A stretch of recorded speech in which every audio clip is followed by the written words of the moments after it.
foundation, the truth on which I stand. Your word alive and well in me,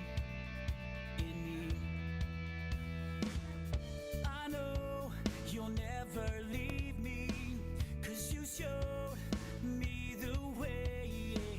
In my life will never be the same,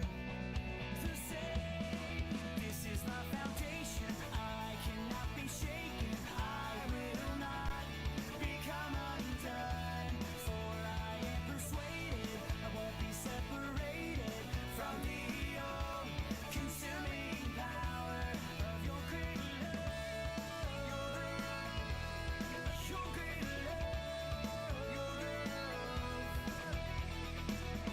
What more can be said of your love, as clear as day? You died so I could be set free, set free. This is my foundation, I cannot be shaken, I will not become undone, for I am persuaded I won't be separated from the all-consuming power of your great love, your great love, your great love, your great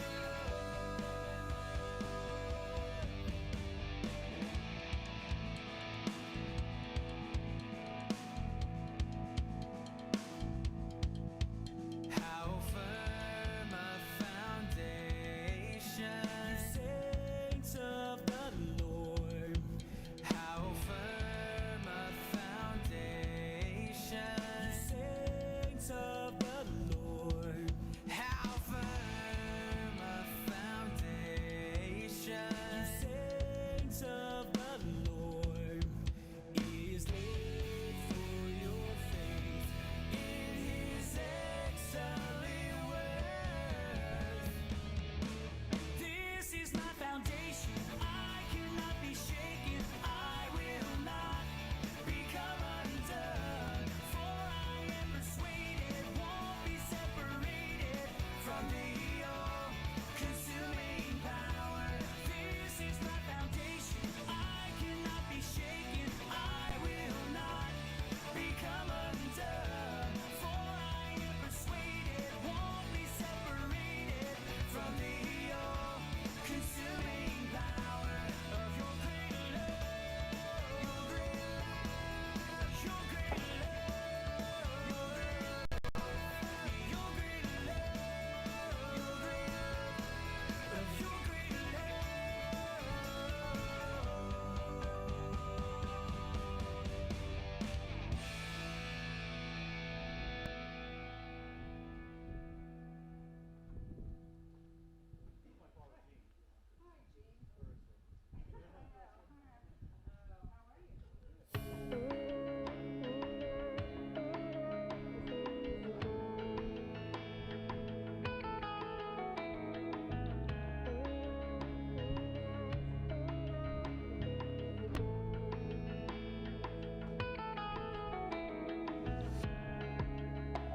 Oh God, my solid rock, I stand on all your promises. I know your word is true. You are strong in all my weakness, light in all my darkness, the one who paid my debt.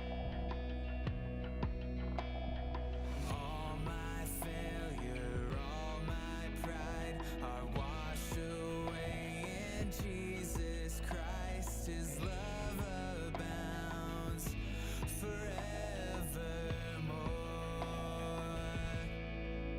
'Cause I'm falling into you. You make all things new. The truth is undefeated, grace always repeated. I surrender all.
'cause I'm falling into you. You make all things new. The truth is undefeated, grace always repeated. I surrender all, 'cause I'm falling into you.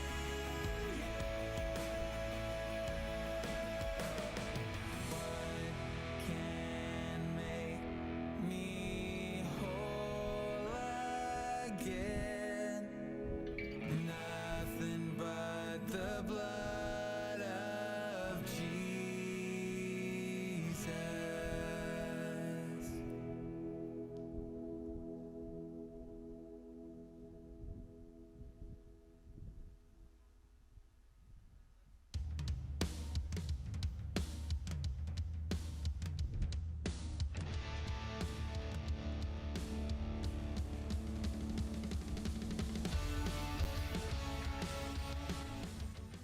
Well, good morning, everyone. Would you please stand and worship our King with us?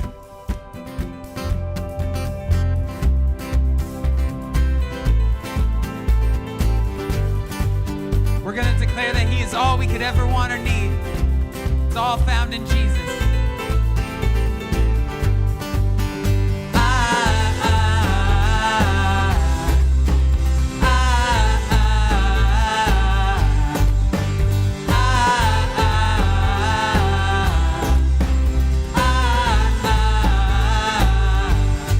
Reaching out to welcome you, God. Fill this place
Insert video here. Or maybe not. Thanks, Matt. Do I go on, Zach? All right. All right. How are you? How are you at home? Didn't hear that. Okay. All right. So I discovered an interesting definition of a Christian not long ago. You want to hear it? I think it's one I can repeat, okay? A Christian is one who is completely fearless, continually joyful, and constantly in trouble. That ain't bad. We Christians do. We move through life with an indescribable joy, and we live mostly free from fear, even though we are almost always behind the 8 ball, right? So no matter the culture or the geography, most Christians who take their faith seriously, we are joyful, we're courageous, and almost constantly under attack. Because invariably, somebody out there doesn't like us. Have you noticed? Now, don't let that throw you, because it was true for Jesus, too. Jesus, the founder and architect of our faith, the Alpha and the Omega, King of Kings and Lord of Lords, the great I Am. Jesus was and is all of those things, and yet, just like us, he spent a whole lot of his life in ministry dodging rocks and fielding punches. His days on earth were a mixture of joy in the midst of conflict, courage in the bowels of chaos, and a level head despite the fact Jesus was always in trouble. There's a practice in Australia where you heavily criticize anybody who's doing better than you are. Okay? In fact, the more successful you are, the more heat you will absorb. And this is called topping off tall poppies. Okay? A concept that we do have those screens that dates back to antiquity, but it was first documented in 1864, and then it broke into common usage after a 1984 best-selling book was published called Tall Poppies. Now, before you judge our friends down under, we do the same thing, except we call it cutting him down to size, hitting him where it hurts, taking the wind out of his sails. And we don't care if it's a politician or an athlete or your team lead at work. If anybody starts rising head and shoulders over the rest of us, we are gonna, put him in his place. As the late Yogi Berra put it, anyone who is popular is bound to be disliked. What are the odds anybody ever gave the poppy speech to Jesus? Talk about a life stuck together and yet falling apart. Long before he had to face opposition because of that amazing ministry he had, did you know that Jesus was constantly taking heat from his family? You'd think if anybody would be sensitive to the needs of the Messiah, it would be his own blood. Or when he was troubled in his spirit, at least his family would care. But no, most of the time they didn't even notice, or worse, didn't seem to care. You talk about a rugged family dynamic. See, Jesus couldn't pick his family any more than you picked yours, okay? So family life for Jesus was kind of like it is for you, riding in a crowded elevator. You get on, a bunch of strangers join you, and though you share this brief journey together, everybody communicates as little as possible with as little eye contact as possible. The only difference is you eventually get off an elevator and you'll never see those people again. Whereas with family, Jesus' family too, like you, He was stuck to those people. And everything that went wrong in his family, you got to know it was always his fault. And even after he began his ministry, whether he made an appearance at a family gathering or decided to stay away, whatever decision Jesus made, it was always the wrong one. Can anybody relate to that kind of family dynamic? In her book, Irregular People, Joyce Landorf tells about a woman who needed a mastectomy. And she and her mother rarely communicated, but she felt she needed to share the news, but she was nervous. One day she finally blurted it out, "Mom, I'm having a mastectomy." Her mother just sat there speechless. "Mother, did you hear what I said?" She nodded and then dodged the whole topic by saying, "You know, your sister has the best recipe for chicken enchiladas." A.J. Foyt, four-time winner of the Indy 500. His dad never told him that he loved him, how proud he was of his achievements. Tony Foyt, his dad, had been a midget car driver and later A.J.'s mechanic. They were a team working side by side in Gasoline Alley, but Tony's praise was sparse, and he just never did utter those three words every kid longs to hear.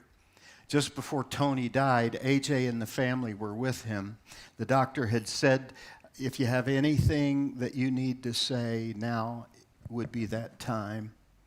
A.J. could barely whisper, "Well, Dad, things aren't working out like we'd hoped." "Yeah," said Tony.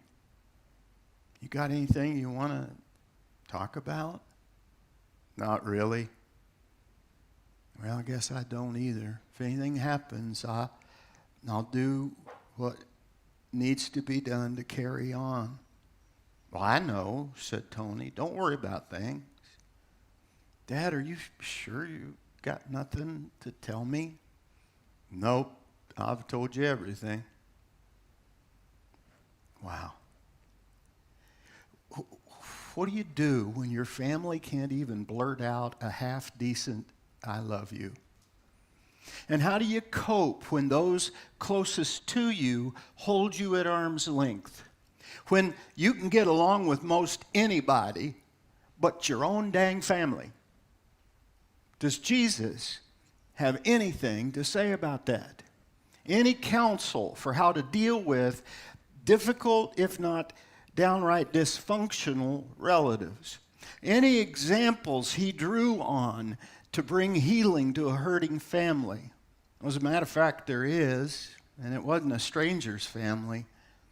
Jesus helped change his own family, and they needed changed, as I hope you'll soon see. Let me set the table for all that. First of all, Jesus' family was a blended family, the most famous blended family in history. Because you do remember, Joseph was his stepfather, not his biological father, meaning all those brothers and sisters we read about, they were half-siblings. And Jesus was not only the oldest, he was also the only one not like the others. And when you got an older stepbrother as perfect as Jesus was, you got to know they hated his guts. Compounding this ugly dynamic was the fact that Jesus was a hometown hero. News of his exploits had traveled back to Nazareth, so when he left Capernaum, Mark 6, and went back to his hometown, he was accompanied by his newly acquired entourage.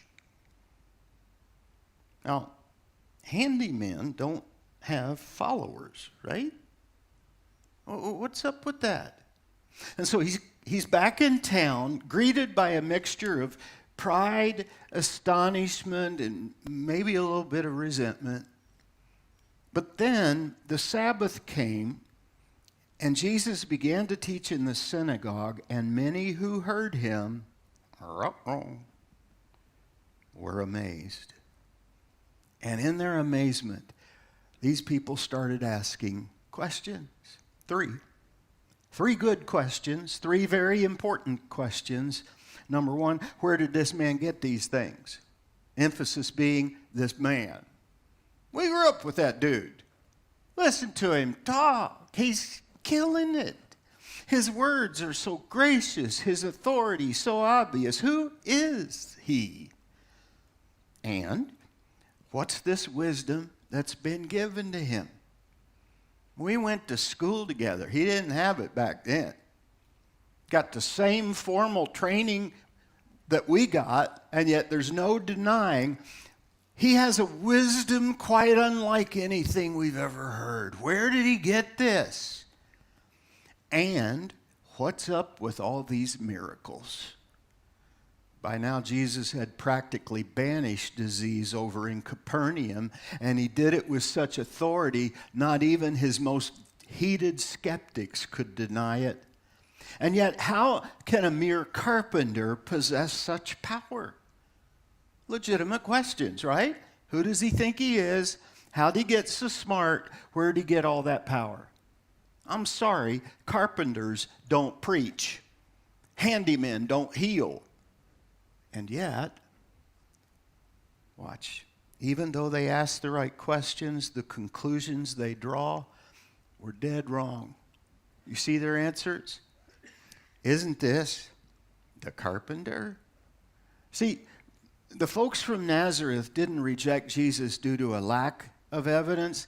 They dissed him in spite of the evidence. They had witnessed the impact of his awesome power. They had heard his great wisdom. And so the only logical conclusion was Jesus really was God in the flesh.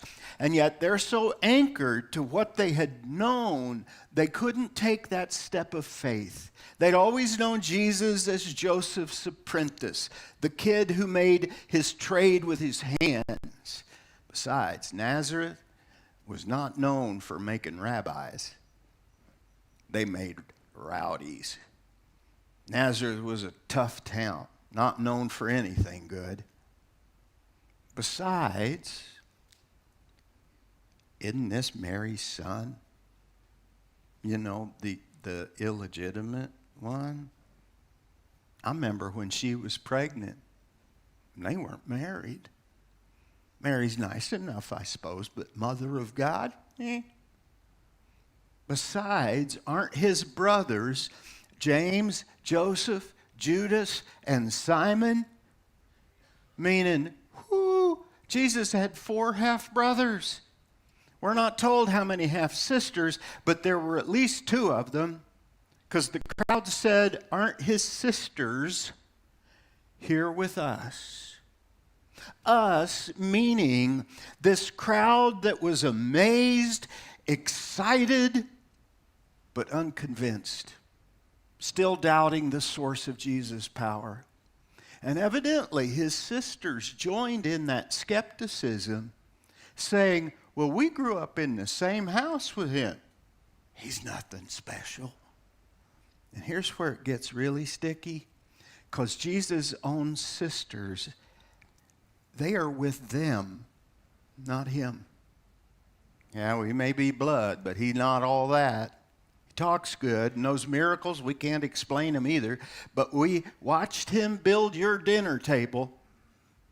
And that kid, he tracked sawdust all over our house. We're with you guys. Jesus is just a carpenter. In fact, Luke tells us that those sisters were still skeptical when all the people in the synagogue that day, including them, got up, drove Jesus out of town, took him to the brow of the hill in order to throw him down the cliff. His own sisters. And you thought your family was messed up.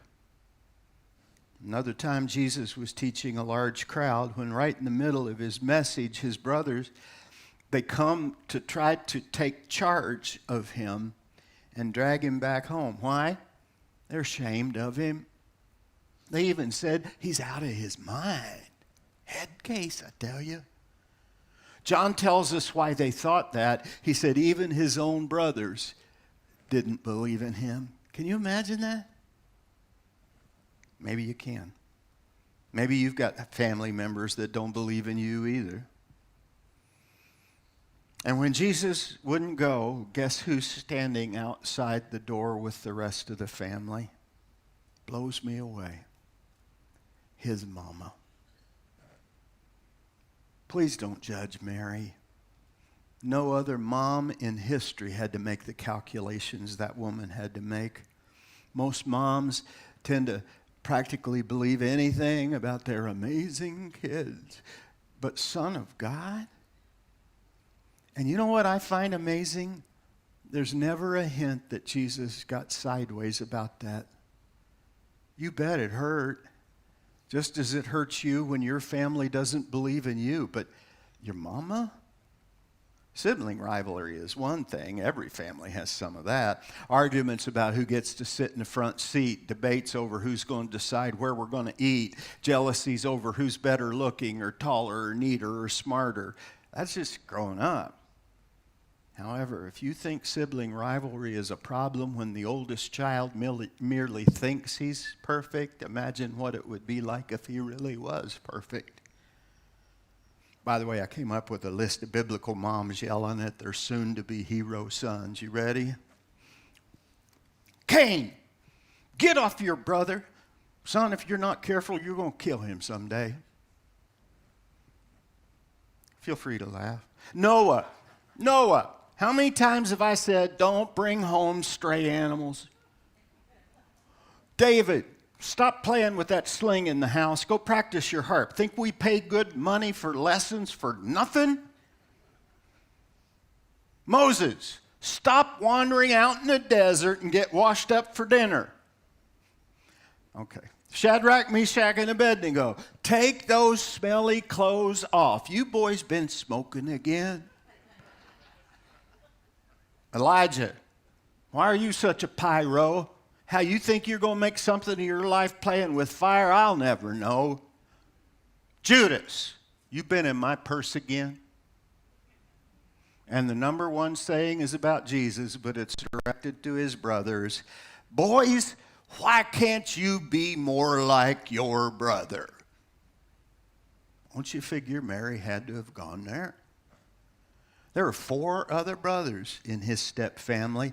We don't know how many sisters. And you got to know they got sick and tired of perfect Jesus. Never gets in trouble at Sabbath school. Always does his chores. Never talks back. Always comes when mama calls. You hear enough of that stuff, it's easy to conclude that if those closest to me don't believe in me, how am I ever going to get anybody to believe? Back in Mark 6, it says they took offense at him, and that they includes Jesus' own family. Did that response hurt Jesus? You tell me. Jesus said to them, only in his hometown, among his relatives and in his own house, is a prophet without honor. Yeah, he was hurt.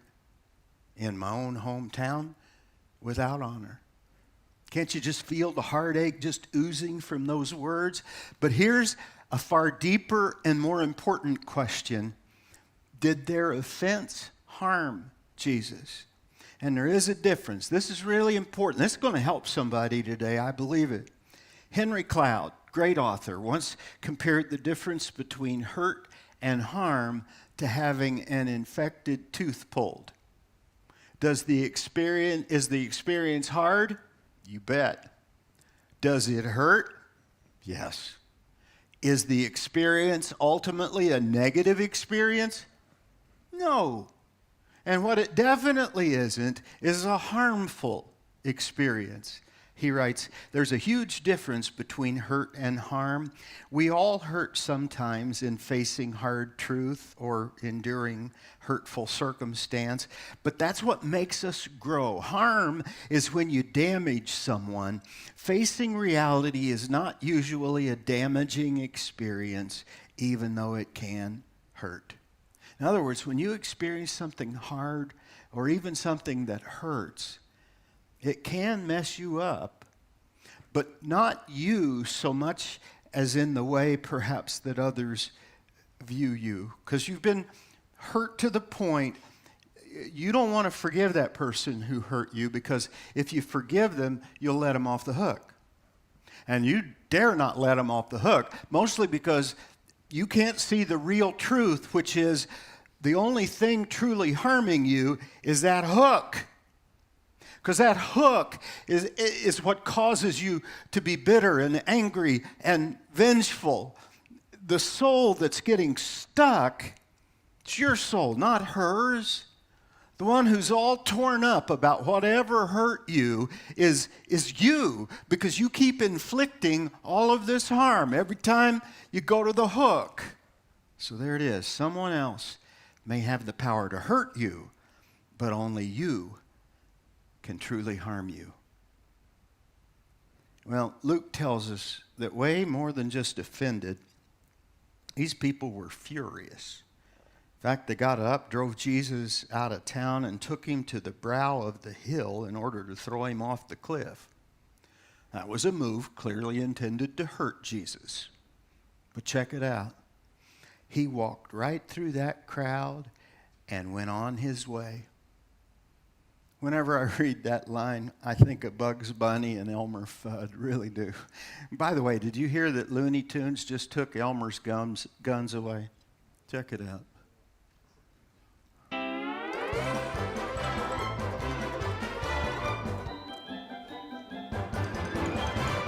Had to play that part.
I love those guys.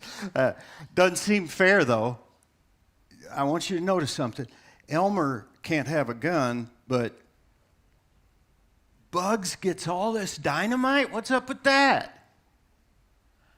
Well, that's got nothing to do with anything except this. Do you remember how Elmer and Bugs used to get in a fight? And they'd start rolling around, kicking up dust, Bugs over Elmer, Elmer over Bugs, when all of a sudden Bugs would just stroll out and leave Elmer all alone in that dust ball. Do you remember that? Fighting himself. Well, that's this scene. They're trying to throw him off the cliff. Jesus went his way, determined to do what he had intended all along to do, which is establish the gospel by proclaiming good news to the poor, freedom for prisoners, recovery of sight for the blind, to set the oppressed free, and to proclaim the year of the Lord's favor, which is exactly what Jesus had been sent to do. Now, in a far less miraculous way, or in Bug's case, a magical way, this can be your scene too. But whether it is or not, it's up to you. It's your call. You can either keep fighting with those people who have determined to hurt you and only manage to add to the harm, add to the hurt more harm that they've caused, now you're causing, or like Jesus and Bugs, you can walk away. That's what Jesus did. He walked away. Back to Mark. I'm not saying this experience had no impact, because it did. Jesus could not do any miracles there. That's Nazareth. Doesn't say Jesus did not do, but that he could not do. Does that mean that this crowd's unbelief was greater than Jesus' power? No. Well, does it mean that he's not omnipotent after all, since he couldn't do miracles in Nazareth? No. He possessed all power.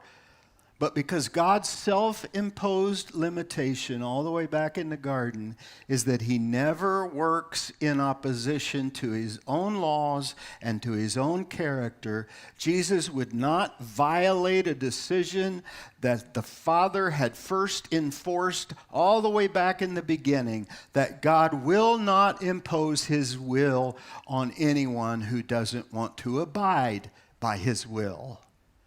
So Jesus could not heal because he would not.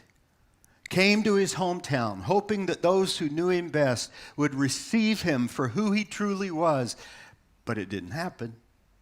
And aside from just a handful of sick people who did respond and who got healed, those would be the only few from Nazareth to benefit from their neighbor's wonder-working power. Never again would Jesus go to Nazareth. His hands were tied there. And what was it that so dramatically tied his hands? Well, before I show you, Luke says that Jesus was so shocked by the crowd's response, he reminded them of a couple of very old Bible stories. Stories that when he told them, it would infuriate them, but it's going to help us. Story number one. Jesus said, I assure you that there were many widows in Israel in Elijah's time, when the sky was shut for 3.5 years and there was a severe famine through all the land. Yet Elijah was not sent to any of them, but to a widow in Zarephath in the region of Sidon. That story isn't as familiar to us as it was to them, but the entire region, including Israel, was experiencing this crushing famine, an economic downturn. A whole generation of people were dying off, but especially the most vulnerable, the women, the widows, and the children. And so this widow, when her story begins, is found gathering sticks to build a fire so she can bake her son one last meal. She got just enough oil and just enough flour to bake one last loaf so that, as she put it, we may eat it and die. Like every other widow, she had no money, she's defeated, she's distraught, and flat out of hope. But through Elijah, God steps in and saves her. Some stranger knocks on their door, and then there's an amazing series of events as breathtaking as any story you can read. And this woman and her little boy were saved. Why does Jesus bring this story up? Why her, and why tell her story now? She wasn't an Israelite. That's why. She was a Phoenician, a different race, which brings us into everything we talked about last week. But before you can even process Jesus' first story, here comes the second. And there were many in Israel with leprosy in the time of Elisha, yet not one of them was cleansed, only Naaman the Syrian. As commander of the Syrian army, Naaman could defeat any enemy on the battlefield, but he couldn't beat leprosy. Understand, leprosy was their pandemic. Entire colonies of lepers had formed, many of them, and yet God decides to heal a Syrian and feeds a widow and her son from Sidon? Why them? Well, Naaman was healed because he went to God's prophet Elisha and he asked to be healed. And even though Elisha told him the silliest thing, told him to go to the muddy Jordan River and bob up and down like a stupid puppet, not once but 7 times, Naaman did it. You got to know he felt like a silly old fool till he came up that 7th time and his skin was as soft and as pink as a baby's behind. And instead of feeling like a fool, Naaman breaks out in praise to Israel's great healing God. Why did it happen to him and not some leper who was among God's chosen people? It's because he dipped. That's why. He bowed low, clearly inviting God to then come and lift him up. Same thing with the widow. The prophet asked her to give him her last loaf of bread, and she did it. Instead of feeding that bread to her baby, she fed a stranger, and because she did, her family was spared. Why did Jesus tell these stories? Because he was amazed at his own hometown's lack, and in fact his nation's lack, even his own family's lack of faith. I want to ask you something. Are you amazed by what amazed Jesus? Nowhere in the New Testament does it say that Jesus was astounded by somebody's righteousness. Neither do we find Jesus ever impressed by someone's wisdom or spiritual insight. But the one thing he was amazed by was an otherwise unknown somebody's simple, believing faith. When he told the Roman centurion that he was headed to his house to heal his servant, the centurion said, "Oh, don't bother coming. Just say it instead, and it'll happen." And the Bible said that Jesus was amazed at him, and turning to the crowd following him, he said, "I tell you, I have not found such great faith even in Israel." Which is why I'm sure his Jewish friends didn't much care for such a statement. Doesn't mean it wasn't true. It was true. Faith. That's what impresses Jesus. It's not the color of your skin. It's not your family heritage. It's not even your impressive list of great achievements. It's faith. Jesus said to the centurion, "According to your faith, let it be done." And that's why when another foreigner, this time a Canaanite woman, she came pleading on behalf of her demon-possessed daughter and refused to take no for an answer. Remember how she bartered with Jesus until he finally said, "Woman, you have such great faith. Your request is granted." It was the faith of the Samaritan that led him to show mercy to that dude in the ditch. The two Jews that passed by didn't bother to lend a hand, only the foreign guy. And yet Jesus pointed to him and said, "Go and do likewise." If you get nothing else from this message, please get this. Faith, faith, faith alone. That's the trigger to release God's divine power. The diseases in Nazareth were no more daunting than those he had encountered over in Capernaum. The only difference is, and the key that unlocked the power of God to heal them, to bring life, to proclaim release from darkness for every prisoner who lived there, was faith. That courageous decision we all must make. I'm going to trust God more than I trust me. Plus the willingness to look beyond the visible and to reach beyond the tangible in search of an awesome and amazing power that no eye can see unless it is seen with eyes of faith. And that's why, practically dumbfounded by his family and friends' lack of faith, Jesus turned to his disciples and he said, "Okay, we're bugging out. Take nothing for the journey except a staff. No bread, no bag, no money in your belts." What's up with that? What's the harm, Jesus, in running home, grabbing a few supplies, and loading up the backpack? It's because Jesus didn't want his disciples to become like those Nazarenes. He wanted them to learn to trust in him even when they had nothing to fall back on. And he wants that same faith to be evident in you and me. He wants us to still trust him with abandon. And he wants to show us how he loves to care for us when we have no choice but to fully depend on him. Jesus wants to be your one and only refuge. Which begs the question, what are you doing right now that requires faith? I'll give you a moment.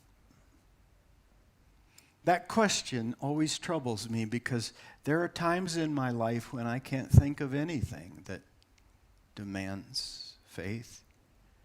And there are days when I got to be honest, when I probably wouldn't be living any different if I didn't believe in God, even though I passionately do believe.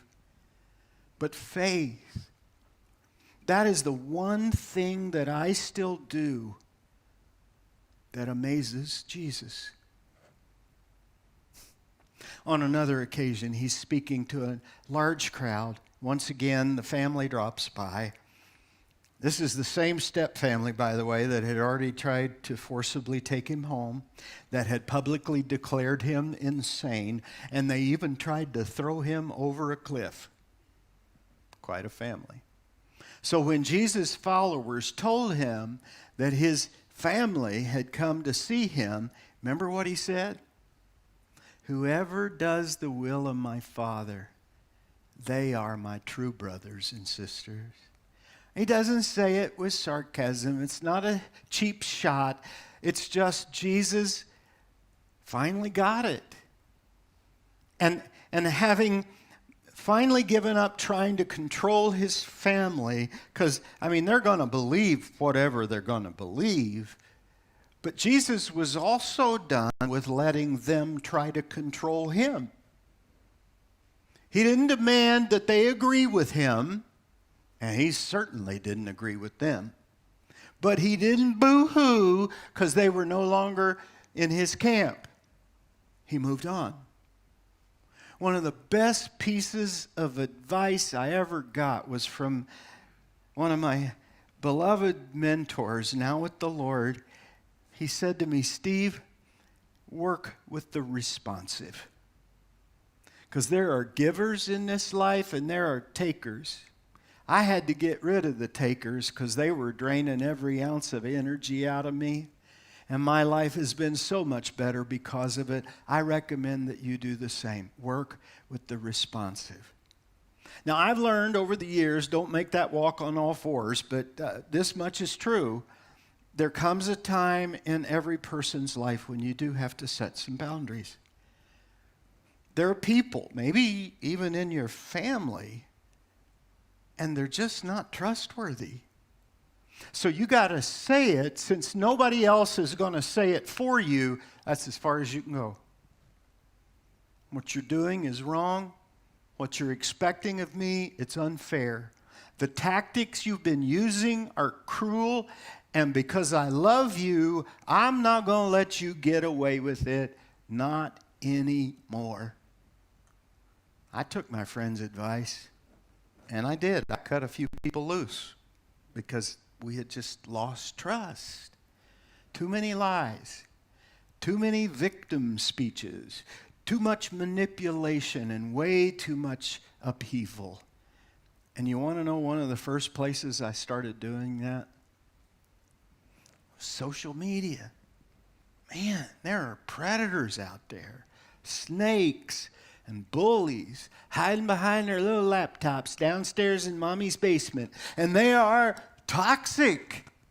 But because they friended you one time long ago, or because they're your family, you think, oh, I got to take whatever they dish. No. If somebody is always playing the victim, sooner or later they're going to get around to identifying you as one of their oppressors.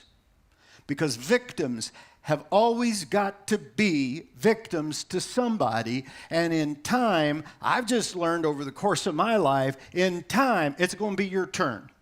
That somebody who's oppressing them will be you. And if you know someone who is horribly bullying some other people, the time will come when that bully's going to turn his guns on you. And sometimes the most important filter is you keeping your distance, gotta say it, from religious predators. I want to be clear. Passionate Christ followers are the absolute most favoritist people I have in my life in all the world. But sometimes the most yakety yak mouth, always flapping, loud mouth sheep, they're actually wolves in disguise. And you can actually tell when they start proof texting a whole bunch of Bible verses, and they're constantly trying to prove why they're right and somebody else who's not even in the room to defend themselves is wrong. It's control. That's what it is. And so when somebody uses the Bible as a tool to beat up other people, I'm out. I'm out. I won't even listen. Jesus was out too. So when his family stopped by to see if they could once again take control of him, Jesus said, "You're not my real family." He said that. So I got to ask, if Jesus couldn't force his family to share his convictions, what makes you think you can? You can't. You can't control how your family responds to you. And when it comes to how other people behave, your hands are completely tied, which is why you got to move beyond this naive and false expectation that if I do right, people will do right by me. There's a Greek word for that. Hogwash. That's why you got to move beyond this naive and false expectation. Maybe they will. If you do right, maybe they will. Then again, they probably won't. Either way, it's out of your control. If your father's a jerk, you can be the world's most faithful daughter, and he's still not going to affirm you. If your aunt does not respect your chosen career, you could change that career a dozen times, and it still won't satisfy her. If your sister is always complaining about the stuff you got and she didn't, you could sign everything over to her, and she still won't let up. Do you realize as long as you think you can control another person's behavior toward you, you are therefore imprisoned by whatever their opinions of you? But even more, if you really believe that you can control what someone else thinks and says, if what they say isn't positive, who do you blame for that? Yeah, you blame you. You play that game, you're going to lose. Jesus would not play that game, and you shouldn't play it either. Instead, he learned to rest in the pleasure of his Father and stopped anxiously seeking his family's approval. The moment had happened months before this moment, beside the banks of the muddy River Jordan. Jesus had come to be baptized.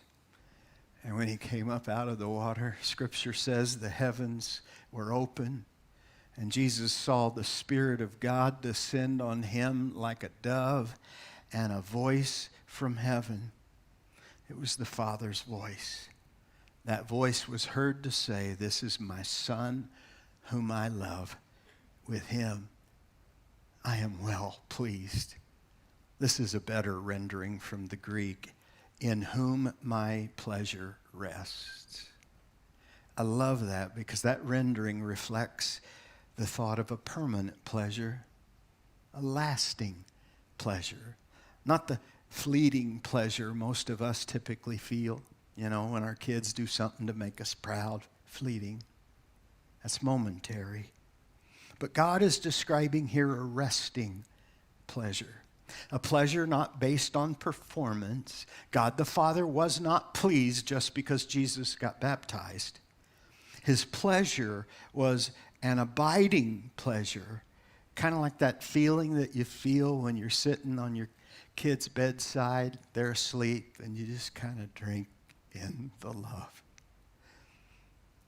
Except here, this God the Father not only felt abiding pleasure, He expressed his pleasure verbally. You catch that, men? He expressed it verbally to his son.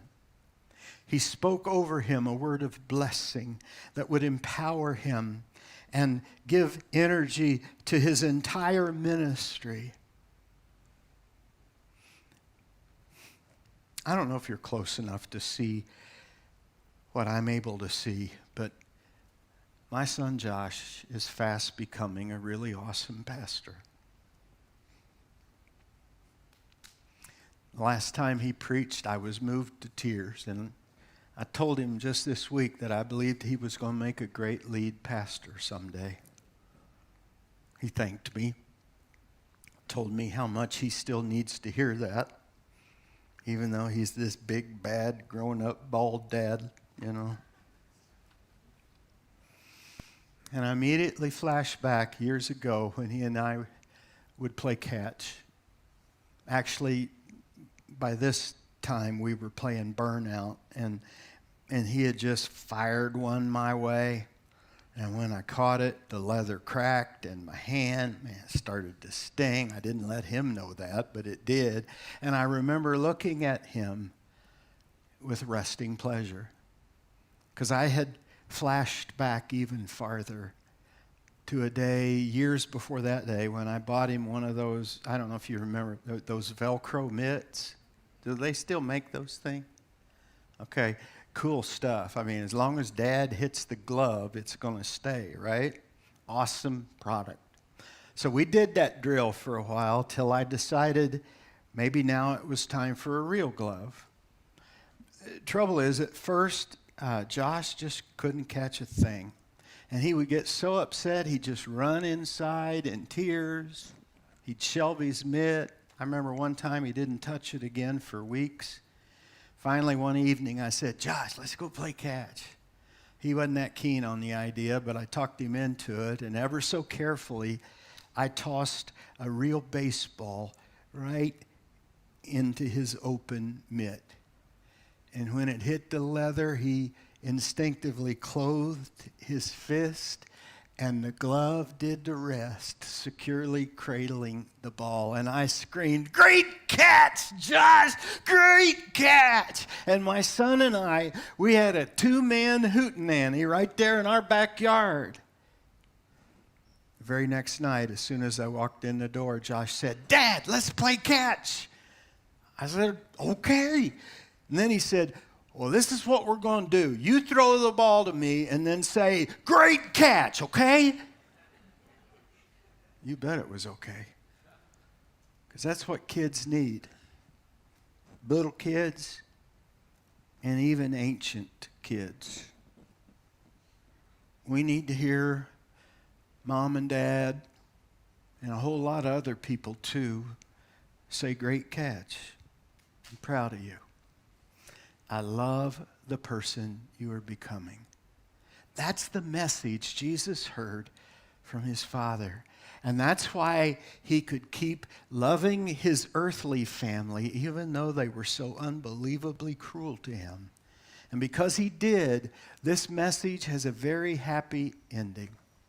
Have you ever wondered what happened to Jesus' family after the resurrection and then his ascension into heaven? Well, you can find it in Acts chapter 1. Now, we don't hear a lot about Jesus' family after this encounter that I just showed you. And if it weren't for 5 little words in Acts 1, we might not know the little we do know. So here's the scene. The apostles, they're up on the Mount of Olives when Jesus ascends.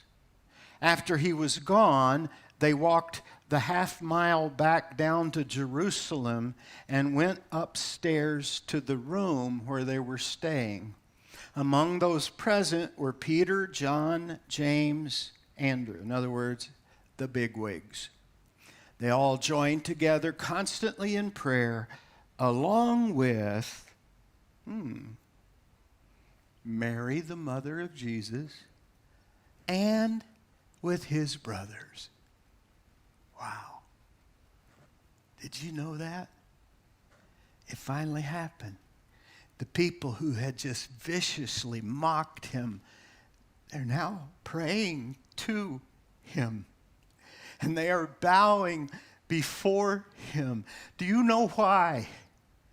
It's because even though Jesus did have to create some distance, he never did completely write them off. He didn't.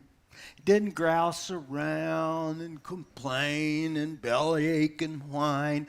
What he did was create some space and some time. And then as he showed himself to be who he was, the man, the God-man, he had all along claimed that he would be, because he did, they changed. Precisely because Jesus still took care of his mom, even though she had publicly humiliated him, even though she was among the crowd that wanted to toss him over a cliff. Even when he was on the cross, he provided for that mom who didn't believe. And Mary came around. And those brothers too. Did you know that Jesus also paid a visit on his little brother James after he resurrected? Of all the places Jesus could have gone in those days between his resurrection and his ascension, he chose to go see his brother. And because he did, Jesus' brothers, hang with me, Jesus' brothers received their big brother as Lord and Savior of their lives. His brother James eventually became an apostle and a leading elder in the church at Jerusalem. And at least 2 of his other brothers became missionaries. And I happen to believe the whole clan became believers. So please, please hear me. You may feel stuck right now as it relates to your family. You may feel misunderstood and hurt. Do not lose heart. Don't throw in the towel, and don't throw a fit either. Most of all, don't give up. Don't ever, ever, ever give up. Because God is still in the business of changing people. Even the most ornery, stubborn people you could imagine. And one day, Jesus might change your family, just as he changed his own. Would you bow with me, please?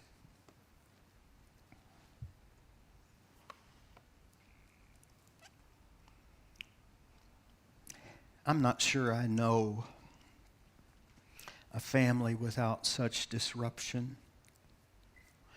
And yet, we do in our Bible story books and in our lessons and classes and groups. Sometimes we take Jesus' earthly experience outside of the Passion Week and we just make it into the most magical experience ever. And yet, Jesus spent his whole life opposed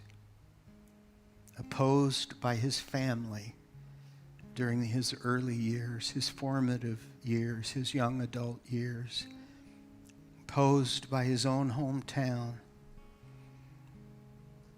until at age 30 he launched into his ministry and was immediately opposed by the Sadducees and the Pharisees and the unbelieving crowd.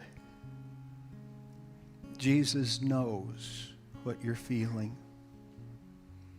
He understands your heartache. But he stands forever as an example to all of us who believe that if we just walk in his footsteps, if we respond the way he responded, we would love with the magnanimous love with which he loved. And that one day, the story will change, the page will turn. And it could be that even the most difficult person in our lives will see Jesus in us and want to know Jesus too.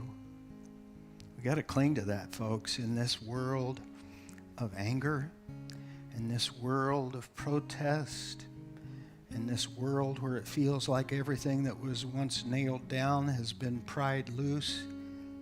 We've got to stand in the assurance that our God still is amazed by simple faith. And that the call that you have and that I have is to walk in simple steps of faith, just following after Jesus step by step until the day you call us home. Lord, I just pray that you give us patience. I pray that you give us diligence. I pray that you give us a heart to be like Jesus at this most painful point, a very intimate part of our lives. Just give it over to you and let you sort it out. And we're just going to walk and live by faith. Jesus, I for one am so thankful that though you oversaw the courts of heaven, every authority of the Godhead was yours, that you set that aside to come here to be abused, oppressed, misunderstood. And you did it for someone like me. While we're bowing before the Lord right now, I just want you to think of your own circumstance. And I want you to thank the Father for giving you the strength to withstand that ordeal. Just remain quiet, bowed before Him with gratitude and with a heart of worship.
Step down from glory to where my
Thank you for joining us today. A couple things before you take off. First, if you're new here today, whether online or in person, we want to know. So go on our website or our app, go in the live chat on the YouTube channel, just click on that link and let us know that you came today.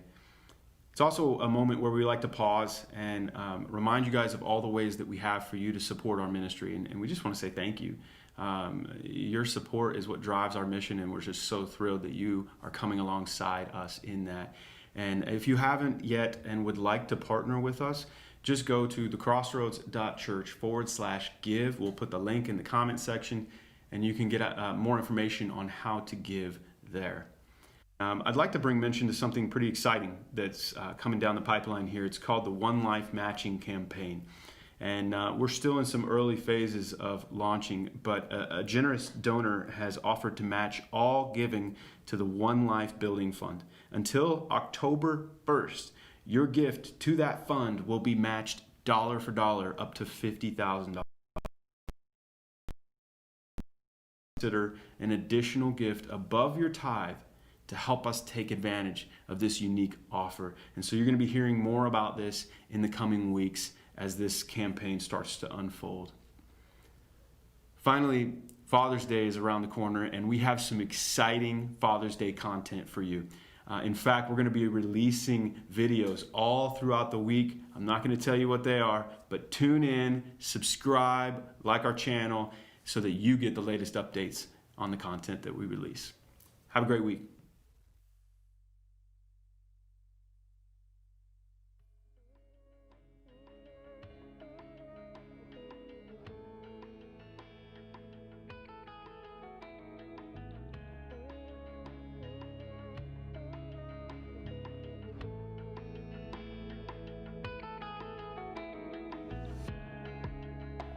Oh God, my solid rock, I stand on all your promises. I know your word is true. You are strong in all my weakness, light in all my darkness, the one who paid my debt. All my failure, all my pride are washed away in Jesus Christ. His love abounds forevermore.